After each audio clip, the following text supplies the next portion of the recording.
Assalamualaikum guys, and how are you? And friends, welcome back to Nabil's vlog and science class for kids. So today I'm very excited because today I'm going to talk about biology. So guys, let's start. Biology is the study of living things. It helps us understand how plants, animals, and people work. Biologists study how living things grow, make babies, and how they act in their home.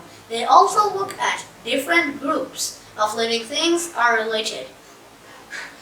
And biology is very important because it helps us understand nature and how to take care of it. They also help us in many different ways, like finding ways to cure disease or grow better food and protect animals that might be going away.